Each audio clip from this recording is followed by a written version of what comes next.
一想像冰河紀咧，講緊梗係哇，應該係零下唔知20度、30度，原來其實相差緊唔係㗎。全球平均係4、5度就已經係冰河紀嚟㗎。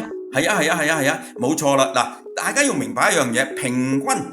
同埋喺時間空間上嘅分佈咧係兩回事嚟嘅，係嗯，嘛？即係嘅嗰個平均咧，嗱你好簡單啦。而家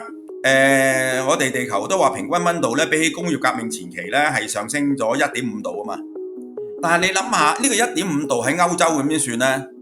歐洲都話倫敦咧一路以嚟咧個地鐵都冇冷氣噶嘛，佢使乜冷氣啫？因為佢夏天最熱都係30度左右嘅啫嘛，而且比較乾爽嘅，啲人咧30度咪捱一捱佢咯。夏天而家好短嘅時間嘅啫，咁樣30度係嘛？但係而家咧，倫敦咧其實嗰個夏天嘅溫度咧隨時去到35、36度嘅，即係喺熱浪嗰個情況底下其實咧我睇翻啲資料咧，倫敦也好，巴黎也好咧，係真係曾經去到38、39度。咁呢樣嘢咧，以前係聞所未聞嘅。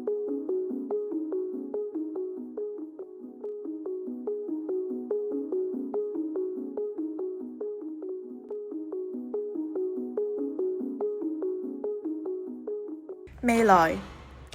呢個係未來，係操控 AI 定 AI 操控你嘅未來？你準備好面對呢個前所未有嘅新世界未？學識可以係你開啟知識大門、思考同探索未來世界嘅橋樑。匯聚各個領域嘅專家，一齊穿越未來科技嘅迷霧，細味歷史嘅智慧，遊走哲學、文學同藝術嘅世界，一個屬於香港人嘅知識平台。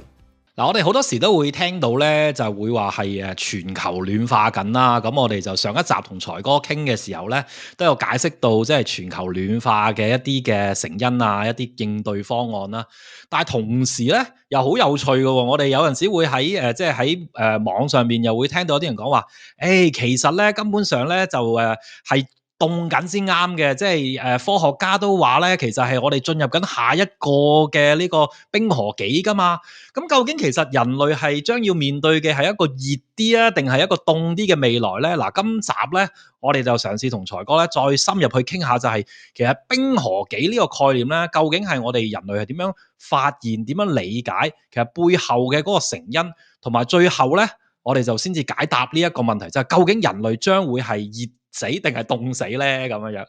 其實咧，人類發現冰河紀呢個現象咧，都相對嚟講係比較慢近嘅，即係喺現代科學嚟講嚇。咁咧就當然嗱，有啲蛛絲馬跡嘅證據咧，就可以話喺18世紀中葉咧就已經有啲嘅地質學家咧係提出㗎啦。咁啊，但係真係咧係建立咧，我哋講緊咧要去到成19世紀中葉咧，先至有呢個冰河紀嘅概念嘅。嗱咁講翻呢個即係18世紀嘅中葉啦即係17幾年咁樣啦，就點解嗰啲科學家會有呢個提出，即係有個疑惑咧，就係原來即係當其主要都係喺英國啊、歐洲啊咁樣啦，係嘛？咁啊就喺歐洲主要就喺阿爾卑斯山嘅山脈啦，佢哋喺好多咧即係呢啲嘅峽谷嗰度咧，點解揾到有一啲咧好離奇嘅好巨型嘅石塊個英文咧叫做 erratic boulders boulder 就係啲大石頭啦erratic 咧就即係好似即係冇規則嘅咁解。咩叫離奇嘅巨型石塊咧？就係話明明嗰度咧周圍咧嗰個地貌咧我就好清楚啦就係一個普通嘅咩平原就平原，河谷就河谷係嘛，即係峭壁就峭壁。但係點解無端端咧就喺呢啲咁樣嘅河谷嘅中間咧有啲巨型嘅石塊咧？你明明覺得佢唔係屬於嗰度嘅都唔知係邊度搬嚟嘅。當然，即係如果你係中意嗰啲咁樣古代嘅神話嗰啲故事咧，就可能個天神唔知做咩事將啲山上面嘅大嘅石頭搬咗落嚟呢度啦，係嘛？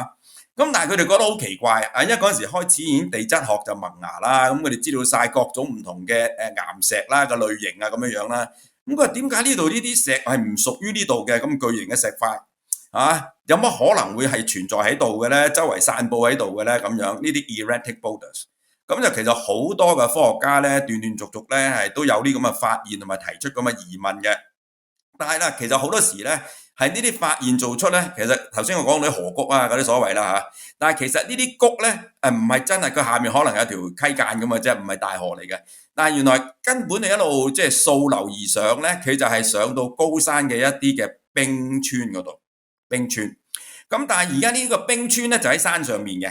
咁可能喺山下面咧就已經係最多一個 U 型，我哋叫做即係 U 型嘅谷啦咁樣咧就其實當其時咧就已經有啲嘅地質學家咧就去懷疑就係呢啲咁嘅 U 型嘅峽谷咧，可能就係以前啲冰川咧係鑿出嚟嘅不過咧而家啲冰川退卻咗咁所以就無論係呢啲 U 型嘅咁樣嘅峽谷，同埋呢啲咁樣嘅離奇嘅巨型石塊咧，都會令到啲人咧就推論啦就係話有一個結論就係話，喂，會唔會以前我哋而家見嗰條冰川個伸延咧就去到山上面邊度嘅啫，但係好可能喺遠古嘅時代咧，呢條冰川咧係伸延落嚟山腳多好多嘅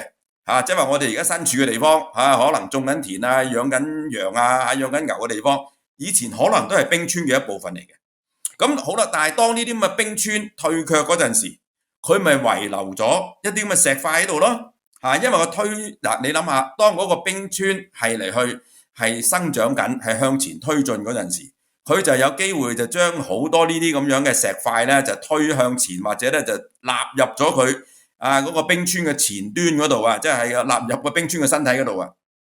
但係當個冰川融化退卻嗰陣時咧，咁就會有呢啲咁嘅石塊咧，就會遺留咗落嚟啦，係嘛？就包括呢啲咁嘅離奇嘅巨型石塊啦，咁樣。咁當其時啲地質學家咧已經係有咁嘅推論，於是得出嘅結論就係話，原來喺遠古嘅時期咧，可能嗰個呢冰雪嘅覆蓋咧，比我哋今日所見到嘅咧個範圍係大好多嘅，啲冰川嘅延伸咧係遠好多嘅咁樣樣。咁但係咧就即係綜合咗咁多嘅觀察咧推論咧，就去到19世紀中葉啦，差唔多啦，就1840年呢一個瑞士嘅一個嘅地質學家叫做阿加西阿加時咧，佢就卒之咧就出咗本書就叫做咧係有關冰川嘅研究 Study on Glaciers， 就正式咧就提出就不特意就話以前曾經有呢個咁樣嘅好大嘅冰雪嘅覆蓋佢仲搜集咗好多證據咧。佢係推論就話呢啲咁樣嘅冰川或者冰雪咧，係唔止一次伸落嚟，然後退卻，而係一次即係去擴張，然後又縮減，然後又擴張又縮減咁樣咁樣有幾個循環嘅。咁幾個循環咧嘅意思就即係話咧，當嗰啲冰雪個覆蓋範圍一路擴張嗰陣時咧，佢就叫做冰河紀啦，就叫 Ice Age。當佢退卻嗰陣時就唔使講，一定係個地球嗰個氣溫比較溫暖啦，所以佢咪融化咯，融化咪退卻咯咁樣樣。咁嗰個咧就叫做冰河嘅間期啦。咁佢英文咧就係一個啦嗱，冰川就叫做 glacier 嘛，有人讀 glacier 但係我讀 glacier 嘅。咁所以咧嗰陣時咧個 glacier 係最多嗰陣時咧，佢就叫 ice age 啦。咁但係嗰個冰河間期咧，佢係叫做 interglacial 嘅。interglacial 即係冰川與冰川之間嗰段時間就溫暖期啦咁樣樣。咁自此咧，即係19世紀中葉打後咧，就人類開始有咗呢個叫做冰河紀嘅概念啦。即係呢個都其實都好吻合我哋現代人嘅觀察啦。即係其實呢頭先啱啱就講翻就係嗰個點樣發現到呢一個冰河紀嘅一啲嘅經過啦。咁但係我自己都記得就係去到譬如話紐西蘭呢啲地方咧去睇冰川嘅時候咧，都見到喺幾十年前影低嘅相，同埋今日我哋眼前見到嘅嗰個冰川咧，都有一個好明顯嘅差異。咁所以都唔使話一啲好難嘅科學純粹肉眼你都見到就係話20年前個樣，今日個樣，喂，爭咁遠嘅，嗰啲冰川真係褪後咗好多啦咁樣樣。咁所以呢個推測就我覺得好顯而易見嘅就。係啦，咁但係你係邊一年去紐西蘭？都20年前啦，我第一次見到啲冰川嘅時候係我大概係10年前多啲啦。我就係同啲朋友自駕遊，就喺紐西蘭嘅南島。咁我哋專登咧就揀咗2條最比較著名嘅冰川去觀賞。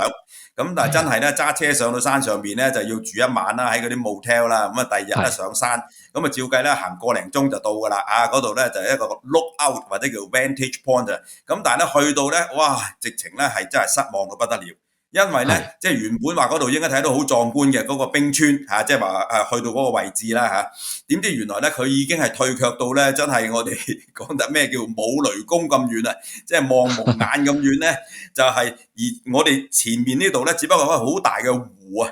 一個好狹長嘅綠色嘅喎啲水，唔知點解嚇，就係好渾濁嘅湖，就係嗰啲冰川溶咗就變成一個湖，就縮咗上去。咁啊一次又係咁，兩次又係咁。好啦，咁我忍唔住翻去咧，就同即係嗰個 motel 嗰當地嗰個人咧嚇，就問佢啦。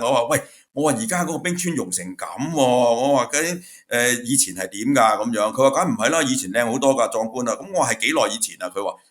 嗱，你講得冇錯啦，你又講20年咧，佢咧就話係15年啊。佢話大概15年前咧都唔係咁嘅，但係咧即係呢10幾年咧係溶得好緊要。咁我話喂，咁你咪好影響呢度嗰個旅遊事業咯，係咪啊？咁佢話係啊，但係我哋都冇辦法。咁佢講咗一句説話㗎，真係好，我真係永遠記住。佢話It's so sad， It's so sad 咁樣。好啦，咁但係咧，我回應你頭先呢個觀察咧，就係翻去我哋冰河紀嘅研究啊，就係話而家我哋睇到呢個溶化咧，絕對唔係冰河紀嘅變化嘅一部分，呢個係人為嘅。而冰河紀嘅變化咧，絕對唔係話即係幾十年啊咁樣講嘅，我哋講緊係最少幾千年、幾萬年嘅即係嗰個變化嗰個週期。咁大概嗱，一個頭先我講過就係即係冰河紀最高峰嘅時期，哇！嗰啲冰雪啊覆蓋都好緊要嘅。講真，而家成個歐洲咧都係俾冰雪覆蓋咁滯嘅，差唔多去到意大利咧都係有冰雪嘅。成個英倫三島啊唔使講啦，就唔見咗噶啦，喺冰雪底下嘅咁樣樣。咁但係咧呢個咁樣嘅最多冰雪覆蓋，然後到比較溫暖啦，溶翻晒啦，然後又去翻好多冰雪覆蓋，咪一個週期咯，係嘛？咁樣第一就呢個週期大概幾耐咧？嗱，平均咧大概係10萬年左右，呢個科學家嘅研究顯示，但係呢個係平均啫，有時可以長啲，有時可以短啲，係嘛？咁樣咧，但係最有趣嘅就係話，點解會有呢個週期先？係嘛？呢個就係冰河紀嘅成因嗰個問題啦，其實即係你了解咗個現象啦，科學探求最有趣嘅地方，當然唔係淨係了解個現象，然後了解個成因啊嘛。點解會有咁嘅現象？點解咧會形成嘅冰河紀嘅咧？咁樣就真係要講翻咧，就係去到19世紀末啦。19世紀末其實咧最先提出一個叫做天文假説，即係話係佢將佢連結到地球嗰個環繞太陽嘅運動嘅變化，係會引致呢個冰河紀嘅週期嘅咧，就係一個蘇格蘭嘅科學家叫做詹姆士克洛爾嘅 James Crow 嘅咁佢就係1875年咧就出版咗本書咧，佢就就係去陳述佢個觀點嘅咁但係呢本書咧當時又冇受到好多嘅重視，咁佢亦都咧可能個證據亦都唔係話認證咁強啦，佢係一個猜想嚟嘅啫咁樣，就要去到咩咧？上個世紀20世紀20年代，咁今次咧就呢個就去咗東歐嗰邊咯，就去咗塞爾維亞即係以前就曾經屬於南斯拉夫㗎，南斯拉夫解體啦咁而家又變翻克羅地亞、波斯尼亞、塞爾維亞咁啦好啦，咁塞爾維亞有一個科學家咧叫做米蘭科維奇嘅 Milankovitch 嘅，咁佢又係有同一樣嘅見解喎即係其實呢啲叫做英雄所見略同嘅啫即係以我哋所知咧，佢唔係話因為睇咗James Crow 嗰本書嘅，而係佢自己咧獨立地咧有呢個見解。咁但係咧佢嗰個研究咧就比較上全面同深入啦咁佢就提出咗，因為地球個環繞太陽運動咧有3大嘅變化，咁係會可能導致冰河紀嘅出現嘅。咁佢仲計算晒出嚟嘅，佢有啲嗱嗰時冇電腦啦，唔使講啦20世紀20年代，但係好精彩，好多科學家事後發現咧，即係佢計算出嚟嘅結果咧，即係話咁嘅變化會導致地球個溫度會上下相差幾多度咧？咁樣係嘛？2度、3度、4度、5度。同今日我哋用電腦計出嚟嘅結果咧，係都好吻合下嘅。哇，真係好勁！佢用手嚟去計嘅啫喎，係嘛？好啦，嗱咁佢呢個叫後嚟啲人咧就叫做米蘭科維奇嘅循環或者週期，或者係叫做冰河紀形成嘅天文假説。咁佢主要係指出地球運動嘅乜嘢變化咧？咁有3樣變化好有趣嘅。一個咧就係嗰個地球自轉嘅自轉軸個指向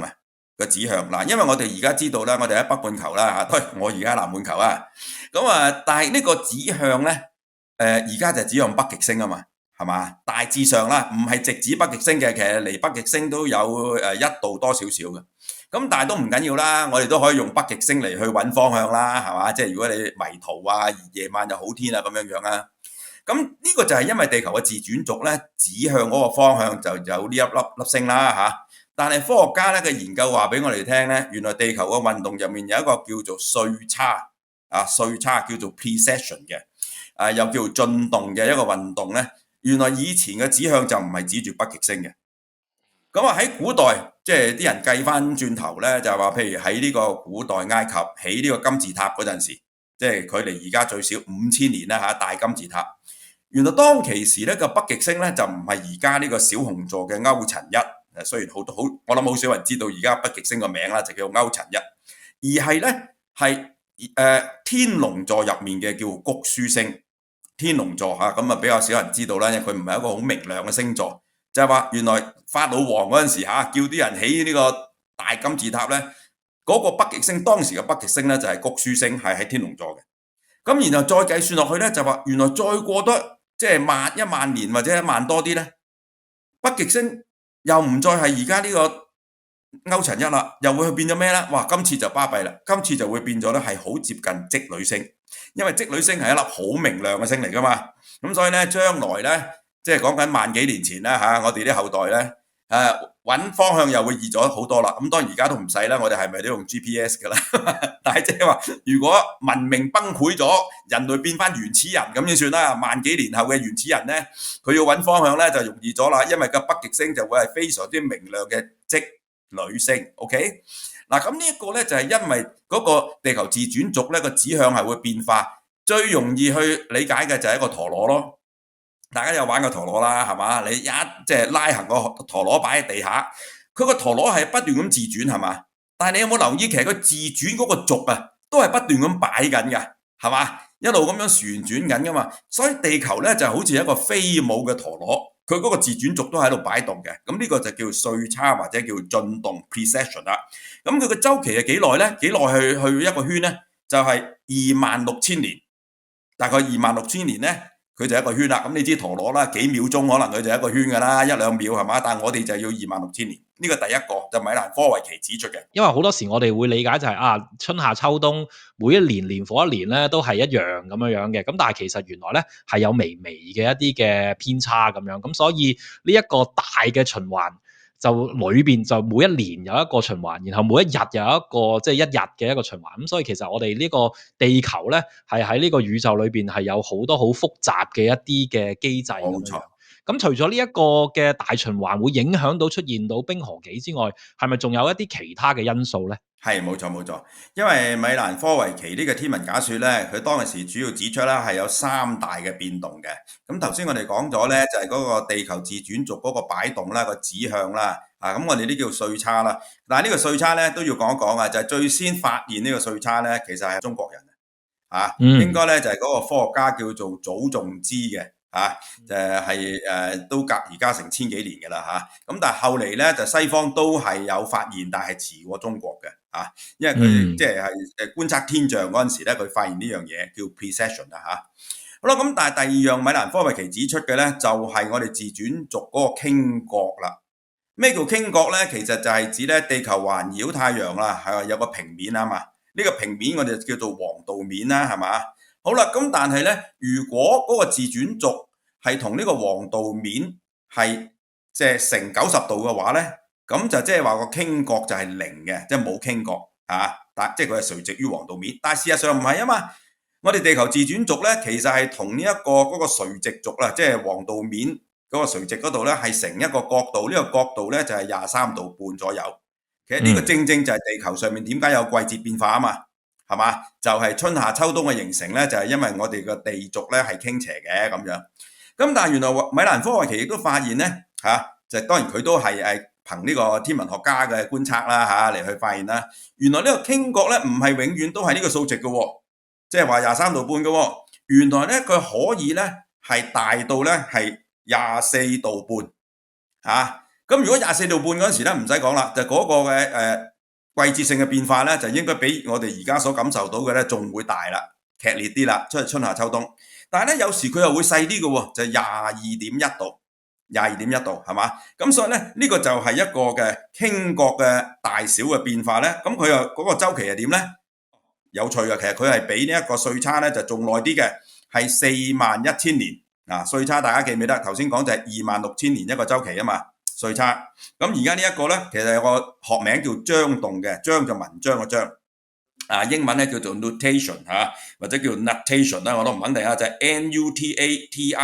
嘅，就叫做章動嘅。好啦，然後仲有第三個米蘭科維奇指出嘅咧，原來就係地球環繞太陽嗰個軌道啊，我哋知道係橢圓形噶嘛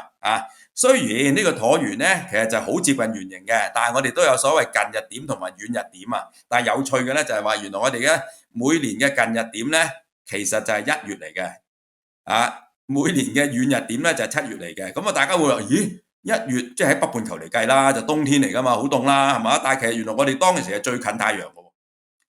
但係咧7月咧我哋覺得好熱啦北半球但係其實嗰陣時我哋係最遠太陽嘅。但係呢個最近最遠咧相差咧以百分比嚟講咧係好細嘅啫。咁所以咧佢引致嗰個太陽嘅輻射嗰個大小嘅變化係好少嘅。所以反而咧點解我哋會覺得夏天熱冬天凍咧，就唔係我哋離太陽嘅遠近，就係嗰個嘅地軸傾斜所引起嘅太陽入射嘅角度有幾垂直啦，係嘛？你知太陽入射角度垂直咧就會好熱。但係如果太陽入射嘅角度咧，即係喺高緯度即係好北好南嘅地方溫寒帶嗰啲，咁樣咧你就會係接收少好多輻射嘅呢個大家都要有嘅，差唔多係小學常識嚟㗎啦好啦，咁但係咧而家講翻個偏心率咧，原來正正就係話呢個橢圓形佢個橢圓嘅程度咧係會有變化嘅，有時就橢圓啲，有時冇咁橢圓。咁因為我哋去標誌住一個橢圓形有幾橢圓咧，嗰個嘅嗰個參數就叫做 eccentricity 就叫偏心率。咁所以咧就呢個就叫偏心率嘅變化。咁呢啲所有嘅變化咧，即係好似一個陀螺，佢雖然喺度自轉，但係原來佢仲有好多其他變化嘅佢自轉期間咧，有好多都係由於木星同埋土星呢兩個即係巨型嘅行星咧喺太陽系入面咧嘅引力嘅干擾所導致嘅即係當然月球亦都有啲責任嘅，即係無論月球咁樣都會令到我哋嗰個運動咧係多咗好多複雜。咁而家咧其實科學家嘅研究咧係唔止呢3種變化添嘅，仲有噶，不過我費事講到咁複雜嘅咁嗰啲就唔講啦，因為其實米蘭科維奇所揾到嘅呢3種咧，確實已經解釋到90%以上就係點解會有冰河紀嘅出現咁樣。咁你當時就計算啦就係大概幾耐會出現一次，咁得出嚟嘅結果我都講過啦，亦都係好吻合就係大概10萬年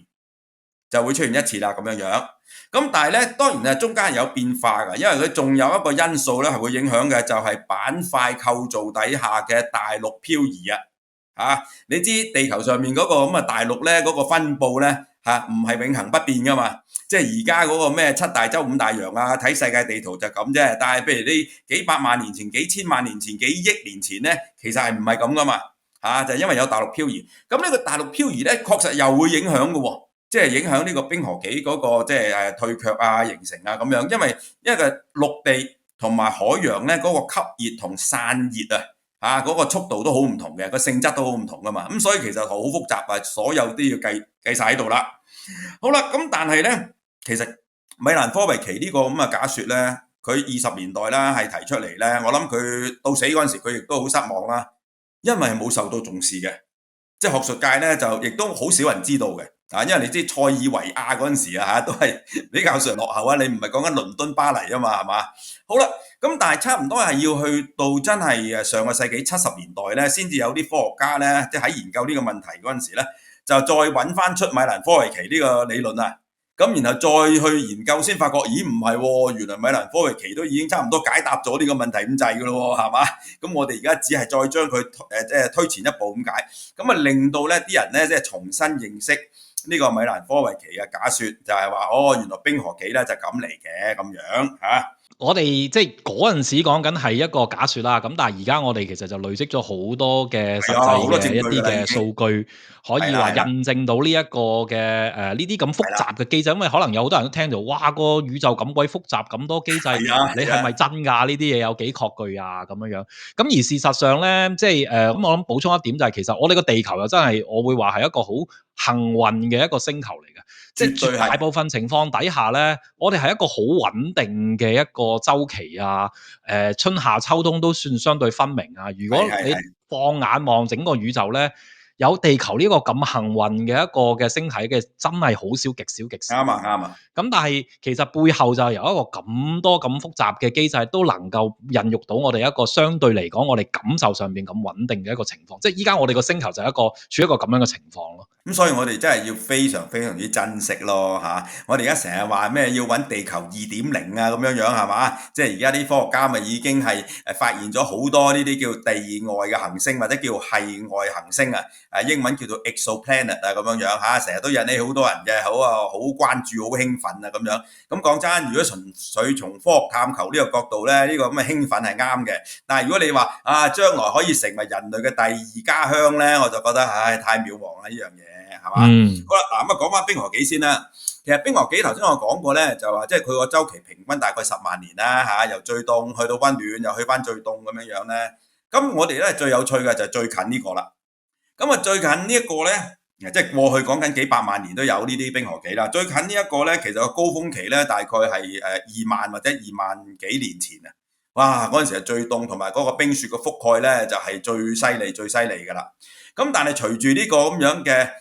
頭先米蘭科維奇嗰個咁樣嘅週期啦嘅影響底下咧，咁樣咧，其實大概喺13000年前左右咧，呢個冰河咧就開始退卻啦，慢慢退卻啊，過咗個高峰期啦，我哋就開始慢慢進入一個溫暖期。咁好啦，大概咧就去到所以即係科學家而家揾到嘅咧，就係大概係11000或者係到12000年前左右咧，就真係人類咧。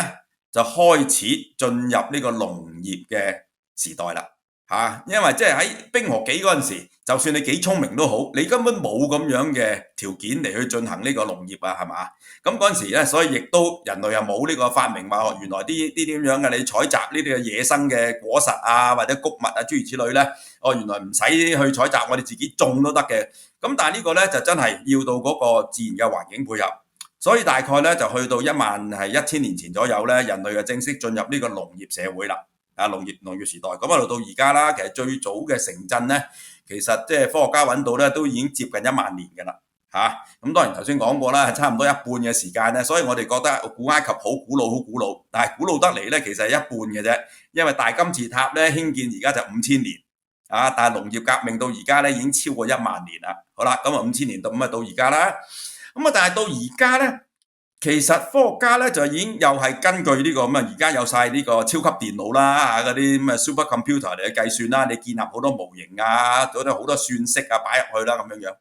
咁佢就話，既然我哋已經係進入咗溫暖期啦，係咪即係慢慢咧，我哋就過咗呢個溫暖期嗰個高峰，即係最溫暖咧，我哋就開始又會進入翻呢個冰河期咧？嗱，呢個就係嗰個疑問啦，科學家就疑問啦，我哋係咪即係已經過咗最溫暖嘅時間，開始進入越嚟越凍啦咁樣。咁事實上咧，我自己就係關心呢個問題咧。我中學嗰陣時，我已經喺公共圖書館借好多書咧，係關於冰河紀嘅嚇。咁但係咧，我最先借嗰啲書咧，都未有講到米蘭科維奇嘅。講真，因為嗰啲書如果係60年代嘅咧，就跟嗰陣時米蘭科維奇嘅學説咧，就未重新俾人發現啊。咁但係要去到差唔多70年代末咧。嗰啲書咧先至會話原來係咁解嘅冰河紀咁啊嚇。咁後啊，原來係真係係啊，先後先發現翻噶嘛嚇，即係正如係噶，好多都係噶。譬如巴哈嘅音樂都係後人先至發掘翻先，原來知道巴哈咁巴閉啫嘛。舒伯特都係噶，即係佢在世嗰陣時係冇咁巴閉嘅，因為要死咗之後啊。咁呢個當然呢個畫家嚟講，梵高又係啦。佢死嗰陣時，佢覺得自己好失敗㗎。係嘛？即係一樣啊！世界上都係咁啊，所以咧，我哋死嗰一刻都唔知係咩事嘅即係可能我哋事後可能好巴閉都唔定嘅好啦，咁呢個米蘭科維奇都係其中一個例子啦，係嘛？佢死咗之後好多年先至咁巴閉嘅而家個人都噏佢啊。好啦，咁但係咧，我哋就話究竟係咪下一個冰河紀正在來臨咧？就開始引發啲科學家喺呢方面嘅討論咯噃。咁啱，就喺上世紀，即係嗰陣時，即係好多。即係先進嘅儀器啊，全世界合作啊咁樣啦，係嘛？探測呢個世界嘅平均氣溫啦咁樣咧，發覺咦，原來喺20世紀大概係40年代開始咧，一路去到70年代差唔多70年代末咧，即係多啲科學家咧就係發現咧，地球嗰個平均溫度咧係有輕微下降嘅趨勢喎，個平均溫度咁當其時咧就真係俾好多人咧就即刻攞嚟大做文章啦，所以咧就好多坊間嘅嗰啲科普嘅書籍科學普及書籍咧就已經話哇下一個冰河紀嚟緊啊咁樣咁有啲科學家咧亦都附和啦咁樣啦咁所以咧就引起啲咁多恐慌嘅，即係話死啦，可能再過幾千年咧就地球已經進入呢個下一個冰河紀啦咁。嗱，因為咧其實我哋都講啊，頭先我話10萬年平均咧。我都要分開嗰個所謂真係啲冰雪係最多嘅時間同埋溫暖時間，原來佢個分係唔係平均嘅，佢係凍嗰個時間，即係冰雪覆蓋得好犀利嘅咧，大概係佔咗7萬至9萬年。溫暖嗰個時間咧，大概係佔咗1萬至3萬年嘅即係其實係唔平均嘅嗰個凍同暖嗰個分佈啊，即係嗰個時間上嘅分配啊。好啦，咁但係個問題，我哋始終已經入咗個溫暖期啦嘛。咁我講過係1萬至3萬年嘅，講真，即係如果按照地質嘅記錄，咁我哋而家先至係過咗1萬年鬆啲啫，萬年鬆啲。咁但係啲人就已經開始講啦，喂，就算你用3萬年嗰個最長嘅溫暖期，咁我哋過咗萬幾年啊嘛，咁咪即係過咗個中心點咯。咁所以我哋跟住落嚟係咪應該會係步入冰河紀，係咪應該會越嚟越凍啊？係嘛？咁所以啲人就驚啦。但係咧，大家唔好忘記一樣嘢，尤其我哋住喺香港咧，其實我哋係冇嗰種 feel 咧，就係白人嗰種 feel 係唔同嘅。你明唔明啊？西方人白人咧，佢哋住嘅地方大部分都係叫做溫寒帶，所以咧溫寒帶咧，佢哋關心嘅就唔係熱死，佢哋關心嘅就係凍死，唔係講笑嘅喎。所謂凍死，佢年冬天都有人凍死㗎，係嘛？只要你保溫做得唔好啊，尤其是啲上咗年紀㗎，話長期病患㗎咁樣，或者你唔夠錢買燃料啊，就真係凍死嘅喎，係咪啊？咁所以咧，其實西方人就永遠係驚凍死唔驚熱死㗎嘛，因為佢住嘅地方地理上啊，過去1萬幾千年都係屬於凍㗎嘛。咁所以咧，對於佢嗰個即係衝擊咧，係大過我哋嘅。我哋住香港話，下一個冰河紀嚟有乜問題啫咁樣。但係對於你住喺丹麥啊，住喺蘇格蘭啊，你唔好講笑啦，係嘛？係嘛？所以大家要明白呢個分別啊，係嘛？西方人係唔同我哋東方人嘅當然你住喺東北都唔同嘅，你住喺哈爾濱你都唔同嘅感受咁樣好啦，咁但係講翻呢一個所謂冰河紀嚟緊呢個恐慌，喺70年代末咧，好多書都講呢樣嘢嘅，甚至去到80年代初都講呢樣嘢嘅。但係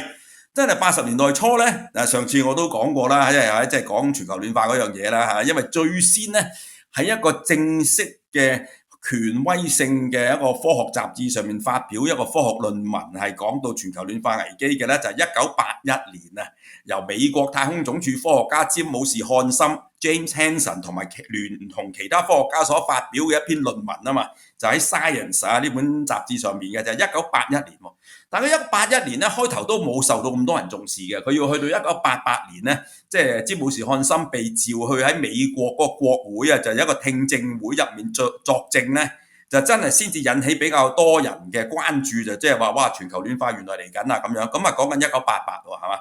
咁但係總之喺1988年之前咧，啲人係擔心冰河紀就多過，即係講簡單啲擔心凍死多過擔心熱死嘅。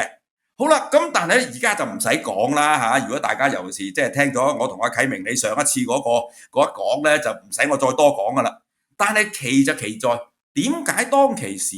會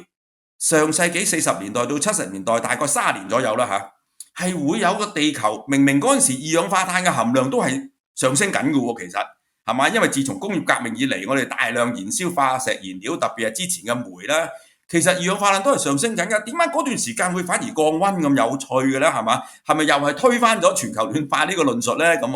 咁科學家就去研究，但係嗰個研究咧係真係得出一個咁嘅結論咧，大致上啲科學家同意嘅，就係應該係一個就唔係叫 global warming， 叫做 global dimming。dim 就即係暗淡，就叫做全球暗化可能大家未聽過呢個新鮮啲。全球暗化咧就係話原來戰後咧。各國嘅經濟迅速恢復咧，就嗰個咁樣嘅工業化係好厲害，亦都有好多嘅以前嘅所謂稍為係落後啲嘅國家都進行工業化啦，咁樣係嘛？咁咧就燃燒大量嘅呢啲嘅化石燃料，特別係煤啊，當時仲係燒好多煤嘅。咁但係呢啲咁嘅需求大咧，就變咗唔係靚嘅煤就係要燒就係冇咁靚嘅煤都要燒㗎啦，係嘛？咁冇咁靚嘅煤就自然造成好多嘅空氣污染。係嘛？好多嘅即係嗰啲懸浮粒子，咁正正原來呢啲咁嘅噴黑煙啊，就係啊，無論火車又噴黑煙，工廠又噴黑煙，汽車嗰個死氣喉又噴黑煙咁樣咧，原來係造成咧全世界咧係真係被好多污染物啊嚟去覆蓋，係令到成個地球啊嗰個反照率咧係下降咗嘅，即係話咧，即係實際上咧係嗰個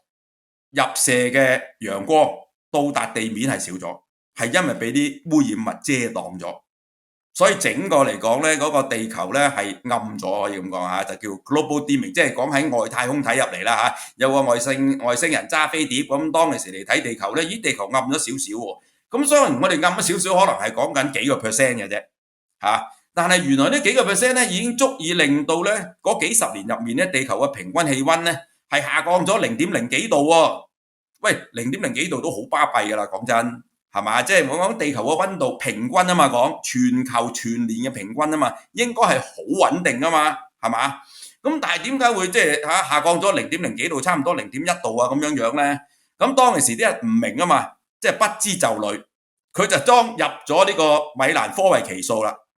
即係話咧，呢個就係因為米蘭科維奇嗰個週期咧，我哋已經入咗去嗰個由温暖。就轉向呢個即係冷凍嘅嗰個方向啦，所以咧而家地球降温啊咁樣喎，於是咪引起恐慌咯。咁但係咧，原來科學家而家研究咧係因為有幾十年嘅時間咧，因為嗰個空氣污染係導致嘅地球暗化。但係呢一個咧就真係此消彼長啦，因為全世界當時就覺得呢樣嘢係唔掂嘅，因為確實係導致好大嘅健康問題啦，係嘛？好多人啊，嗰啲呼吸疾病啊、心血管病啊，咁咪做全世界都要進行呢個改善嘅，係嘛？要清潔空氣嘅嚇，即係英國啊，又有嗰啲咩清潔空氣法案啊，美國又有啊，全世界都有啊 ，Clean Air Act 啊嘛，係嘛？咁樣咧，大家本來呢樣嘢係好事嚟啊，係嘛？咁啊清潔空氣梗係好事啦，邊個人又會反對嘅啫？但係點知原來呢個我哋一清潔咗空氣之後咧，嗰個二氧化碳導致嘅溫室效應導致嘅全球暖化咧就充分顯現啦，所以咧自從80年代之後咧，你就好明顯睇到咧嗰啲咁樣嘅溫度咧就飆升啦，因為其實一路都有升嘅，一路都有升嘅，只不過就喺嗰幾十年咧就係因為空氣污染咧就係稍為俾佢係逆轉咗少少，好少嘅啫，就咁解。即係聽落都幾點講啊？好咁即係其實我哋個地球如果 keep 住繼續，反而啲空氣污染啊，可能可以破解到呢一個全球暖化嘅問題喎。嗱呢個咧可能係我哋另一次嘅講啦，就叫地球工程學。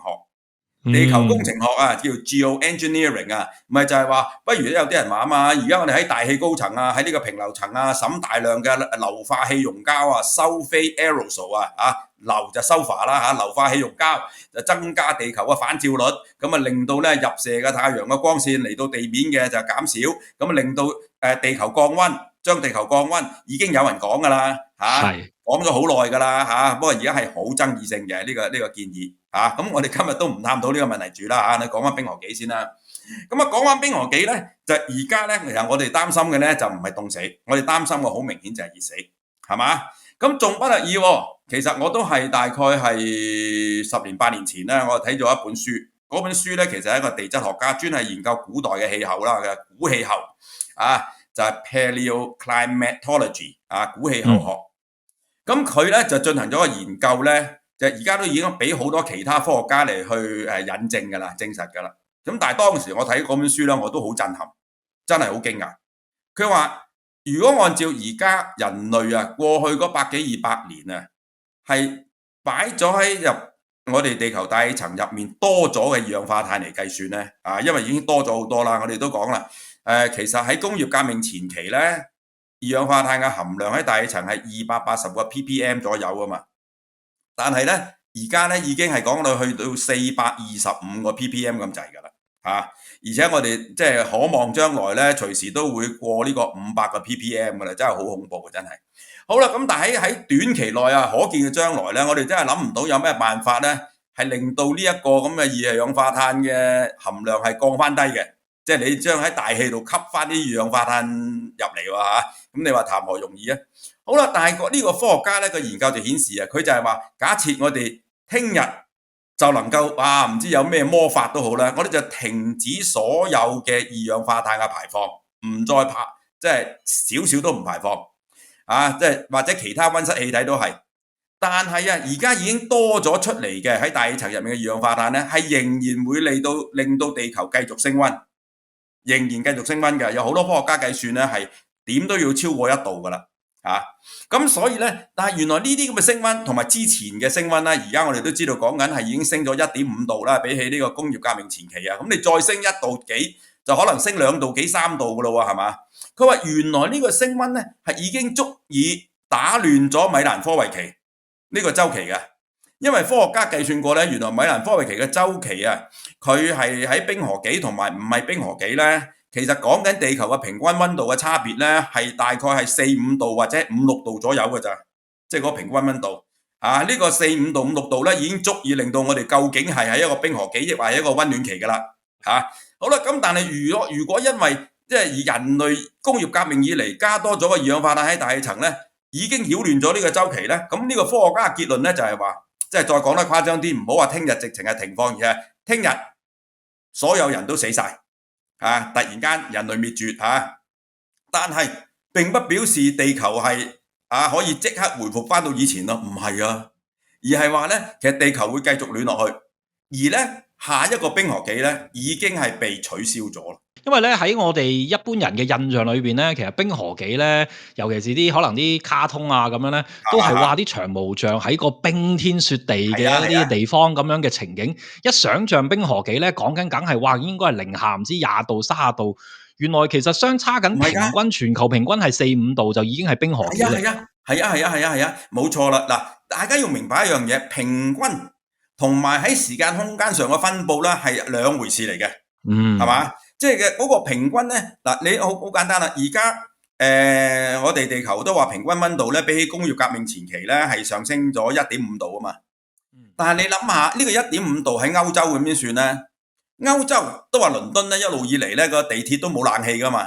佢使乜冷氣啫？因為佢夏天最熱都係30度左右嘅啫嘛，而且比較乾爽嘅啲人咧30度咪捱一捱佢咯。夏天而家好短嘅時間嘅啫，咁樣30度係嘛？但係而家咧倫敦咧。其實嗰個夏天嘅溫度咧，隨時去到35-36度嘅，即係喺熱浪嗰個情況底下其實咧，我睇翻啲資料咧，倫敦也好，巴黎也好咧，係真係曾經去到38-39度嘅。咁呢樣嘢咧，以前係聞所未聞嘅，係嘛？即係過去幾百年有乜可能倫敦會去到38-39度咧？而家會發生緊嘅。但係呢一個咁嘅即係喺熱浪底下嘅高溫咧，就係喺地球嘅平均溫度只係升咗1.5度之下發生嘅，係嘛？即係話咧，我哋其實唔係淨係睇個平均溫度嘅，我哋喺個平均溫度入面咧，仲要睇埋咧好多呢啲有機會出現嘅極端溫度，而啲極端溫度咧就會觸發一啲連鎖反應嘅，就會導致冰河紀或者係啲冰川嘅溶解嘅。其實嗰個全球暖化咧，我哋成日往往就係就住可能嗰1-2度嘅平均溫度，好多人就會覺得係1-2度，熱少少我咪開多陣冷氣咯咁樣，嗰種嘅感覺其實係忽視咗咧，就係其實全球暖化帶嚟唔止係嗰個平均溫度升少少咁簡單，而係佢帶嚟嘅嗰個波動即係嗰個溫差咧，每一日嘅溫差又大咗。每一季嘅溫差，即係冬季同夏季之間嘅溫差咧，講緊係嗰個波幅係擴大咗好多咧。咁對於我哋喺夏天裏邊熱咗好多，冬天又會反而全球暖化，冬天又會凍咗咁樣嗰個情況咧，其實有可能冬天會消失係啊，有好多呢啲咁樣嘅唔同嘅可能性咧。其實係我可能喺大眾聽呢一個全球暖化個信息嘅時候，只係諗住1-2度啫，咁其實係即係聽唔出呢一啲嘅實際嘅嗰個威脅。嗱，或者呢度咧，我對於嗰啲係中意數學嘅人咧雖然我哋冇一個圖解喺呢度啦，我哋就咁講啦。你可以想像下，如果你讀過些少嘅統計學，你知道咧好多自然界嘅一個變數嗰個分佈咧，叫做高斯分佈或者叫正態分佈嘅，叫做 normal distribution 嘅，就係一個鐘形曲線嘅鐘就即係嗰啲鐘樓入面打響個鐘嗰個鐘啦bell-shaped curve 嘅。咁你諗下喺一個圖表上面咧，係有一條咁樣嘅鐘形曲線中間係拱起嘅，然後兩邊咧就一路垂落去有兩條尾巴咁樣嘅，即係向兩邊延伸嘅。呢個就係嗰個叫做正態分佈嘅鐘形曲線啦。但係嗰個問題就係話，如果你個全球暖化令到嗰個溫度譬如上升咗係呢個1度2度咁啦，其實就表示成條呢個中型曲線咧就向高溫嗰邊移動喎，係嘛？就係褪歪咗啊！嗰個中型曲線係褪歪咗，但係佢褪歪咗咧，我哋睇下而家最關心就係佢嗰個左右嘅尾巴嗰部分咧，叫做啦嚇，個左右啊，個左右，而我哋最關心嘅梗係高溫嗰部分咧嚇，因為佢升咗溫啊嘛。其實原來咧，你可能只係移咗1、2度或者幾度，你嗰個中型曲線嗰個嘅嗰個尾部咧，就會係延伸到遠好多咧，嗰個或然率嘅出現咧個機會大咗好多。呢啲就係我哋所謂嘅極端天氣啦，亦都頭先你所講嗰個波動啊，嗰個波幅啦，所以唔係話淨係1、2度咁簡單。即係今日我諗最重要就係去澄清翻，就係可能有啲人會聽過就係話嚟緊本來係進入緊一個冰河期，咁就究竟有陣時就話凍啲，嚟有陣時又會話熱啲咁樣樣。咁而家我哋變翻係一個正確嘅理解啦。地球其實真係全球暖化緊嘅，就唔係變凍啲嘅。咁但係我諗都仲要解釋就係有好多人會覺得咁好 OK，咁其實唔係咁就即係話一個好事咩？即係咁都係一個即係本來我哋進入一個凍啲嘅世界，咁而家進入一個暖啲嘅世界，其實係有幾大嘅問題咧？呢個改變嗰個問題就係話咧，我哋凍啲